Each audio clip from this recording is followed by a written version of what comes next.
Hey Mom, today Thanksgiving unfolded as a quiet moment of reflection rather than a shared celebration, and that contrast made the day feel more grounded than festive. The absence of usual traditions, family gatherings, and familiar routines highlighted how different life has become while living overseas. Instead of leaning on the comfort of home, the day became an opportunity to sit with gratitude in a more intentional way. Gratitude for the distance traveled, the growth earned, and the life that has taken shape far from where it started. Holding both gratitude and longing at the same time didn't feel contradictory. It simply reflected the reality of choosing a path that prioritizes expansion over familiarity. As the day went on, the experience brought a clearer sense of how much living abroad reshapes awareness.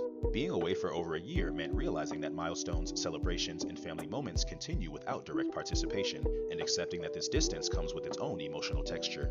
It wasn't framed as a loss, but rather as an acknowledgement that growth requires stepping outside the environments that once provided stability. Teaching in Thailand, building routines from scratch, and managing life independently have created a different kind of presence, one rooted in self-direction rather than shared tradition. This perspective also brought attention to how gratitude can deepen when comfort is no longer automatic.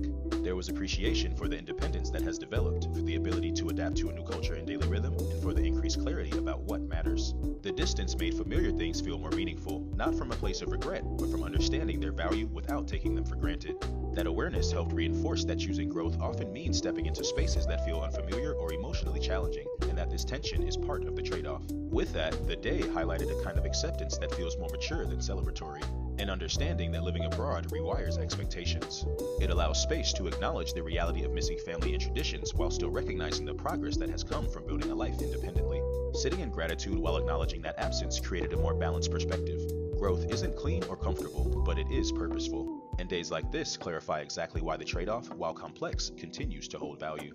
It also reinforced how living overseas shapes a broader understanding of presence.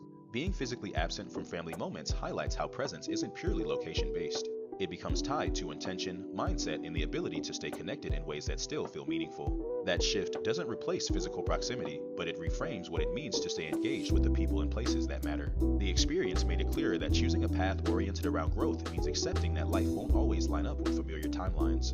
But that doesn't diminish the value of what is being gained along the way. Continuing that reflection, the day demonstrated how gratitude can coexist with acknowledgement of sacrifice. There was no pressure to pretend that the distance doesn't matter, nor was there a sense of needing to label it as positive or negative.